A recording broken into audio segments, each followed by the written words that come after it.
Today we're going to be talking about one of the most drama llama plants I've ever had. It's known as the White Fusion Calathea, and this one is my third, I think. Let's call it third. And it is a temperamental beast. But if you can get its settings right, it will flourish and become one of your most favorite plants ever. Oh, look what happened.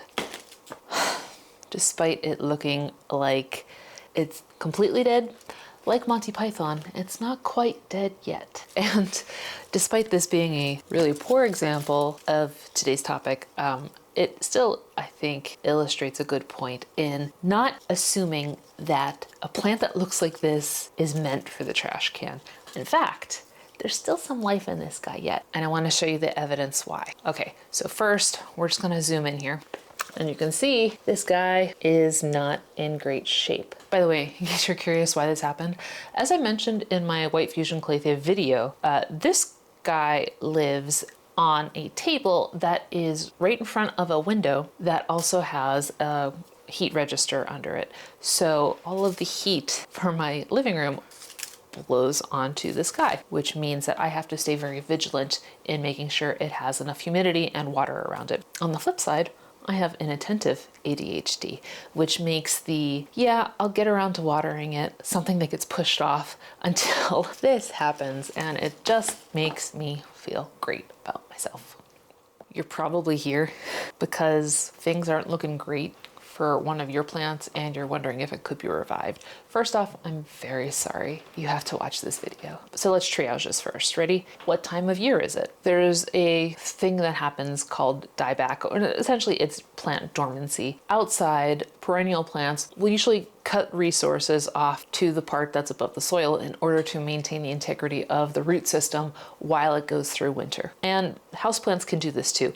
Obviously, since your indoor climate is most likely temperature regulated, it's not as drastic of a temperature change for them, but they will still go through a phase where they just want to chill out and hibernate a little bit and not think about growing. Just kind of, like sit back and just take it all in. Case in point, my rattlesnake calathea. And see if you can see this is a project I've been working on and filming since about 8 months now. And despite it looking like the saddest Charlie Brown Christmas tree in the history of Charlie Brown Christmas trees, it's not dead and is actually just in a period of dormancy. So I have been keeping it calm and relaxed and making sure that it gets through this.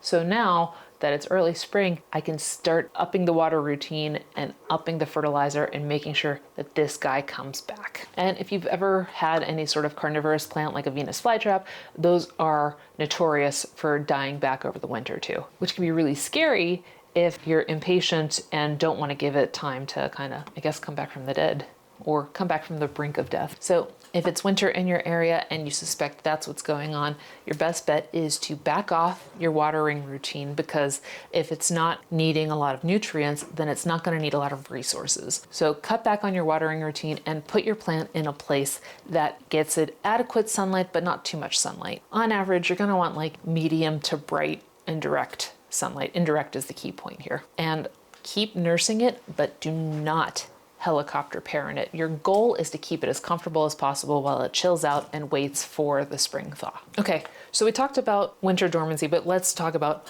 is your plant dead? What can we do to check and get a better answer for you? There's a couple of places to check. First, I don't have a plant that's like that around, but if your plant has a sort of bark stem to it, kind of ashy, almost like a tree, what you want to do is just take your fingernail and just kind of scratch it a little bit and see if there's green under it. If there's green still on that stem, you're in good shape. But if you have just regular houseplants, then you're going to want to check for green stems. Green stems means chlorophyll is still being produced and you're in good shape. This one, despite looking like the saddest White Fusion Calathea in the world, this guy right here, it's still green, which means there's still chlorophyll being produced. So these guys are alive still. Although, granted, this one needs to be taken care of pretty quickly. Now, what if you only see yellow stems? Yellow stems are a warning sign that you can still bring it back from the dead, but you're gonna have to act really quickly. What about if all you see are brown stems? It's not completely a sign.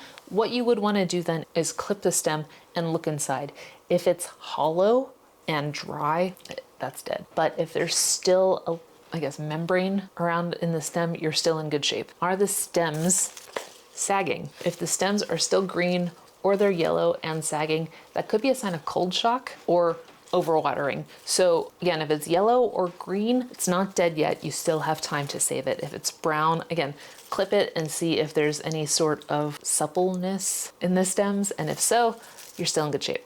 And here, let me show you what I mean by supple. Let's see if you can zoom in to this right here. This is what I mean by not hollow. So you can see that it's got some, I don't know, a little bit of squish to it, the way like this, like it's still hard, but you can tell that there's still some moisture in it, basically. Speaking of suppleness, I don't like that word, but that's the only one I can think of. Does it still have supple leaves? This one clearly does not look like it does, except this guy right here. New growth, good sign. This one, despite being sad, still has supple leaves, which means it's still sending nutrients up the stem to the leaf. You're still in good shape. This thing is still alive. And one of my favorite case in points on this is my prayer plant. So as you can see, it's in a pretty big pot, right? And that's because typically it fills this pot up. But in winter, and actually when we moved, so we moved in July, and that's when the dieback started because it didn't want to move, I guess. So it got really, really, really worrisome. Like I think it was just down to this right here. But I was like, don't touch it, let it be. Maybe something will help. Maybe it just needs time. And that's all it needed. Look at this, all of this new growth that is happening. Don't give up on your plants. They want to survive and they will work their damnedest to make sure that they do, as long as you help them out a little bit. Now, for plants that are tubers like alocasias, actually, you know, I'm just gonna cut to my alocasia black velvet right now. And then there's this guy. This is my alocasia black velvet. So I had already cut it down, as you can see, to the root to try and resuscitate it. But I have hope still, because if you look, you can see that it is still solid down here. However, it's not particularly spongy. If this one is alive, it is like within hours of death. So I'm gonna drop this one into a water propagation cup with some aquarium water, I think. I'm not gonna put fertilizer in it yet. I think aquarium water will be good enough, and see if we can get this back from the dead too. But this is why I wanted to show you this one, because most likely if this is it, this is what's left over from my black velvet. There's still a couple of roots, and it being that solid gives me hope. Not a lot of hope, because yeah, I'm gonna need to stop talking and go propagate this thing, but we'll give this one a shot too. So yeah, I have it back here. I don't know if you can see it, and I'm gonna have to pay attention to that. I hope it survives. I don't know, I'm kind of worried about it. TBD. In my video where I was showing you what happened to my Tradescantia blushing bride, you could see that the majority of the plant looked like it was dead, and only the ends of the plant were green and supple. So if your plant's looking like that, is it dead? Kinda. It's sort of in the middle. It could probably be revived if this is happening during the winter, but honestly, your best bet is probably just to do what I did and cut off the green ends and propagate those, especially if those green ends are clearly attached to dead vines like mine was. So you've done all of that, you're still not sure. Let's check the roots. That's the next and probably the most definitive answer you're going to find. Whether it has a bulb or roots or both, check to see if there's any mushy feeling around it. Unfortunately, that is a sign of rot. And unless you act immediately, or you've been doing this a lot, it's more of an advanced care stage. I mean, you can try, give it a shot. My grandfather was a big DIYer, which is where I think I got all of this from. And someone asked him, like, why would you try and fix a toaster? Why don't you go buy a new one? He was like, well, it's broke already, so I can't do any worse to it. So I think that's where I get it from. Same thing. if you want to try, if there's still some parts of the bulb or root that are salvageable, what you'd want to do is sterilize. Key point there, sterilize your cutting equipment, cut off the rot, and then plant it into fresh soil. And lastly, are the roots MIA completely? If so, it's dead. I'm sorry. Now, what should you do if your plant looks like this? While this is not actively hurting the plant, it's not great. It's not a good look for it, and it can cause it, not stress, but a plant version of stress to have to deal with all of this. So what you would want to do is cut off all of the obviously dead parts. Like I said, if there are yellow stems, you can give it a shot and try and save those. For me, I'm going to find my sterile clippers. I really am going to find them. All right. I forgot to sterilize them, so we'll do that now. Isopropyl alcohol. All right, time to chop. This one still has some supple in it, so. And this one, again, the stem looks good, but not that leaf. So we don't want to be wasting the plant's precious resources on things that can't come back. So that's why we leave stems that look okay and get rid of the leaves. Again, some people just kind of like, I'll just take off here and there. I'm someone who thinks like if it's not coming back, I don't want to see it. So I get rid of anything that does not look great, which still makes it look like a sad plant, but at least it's alive.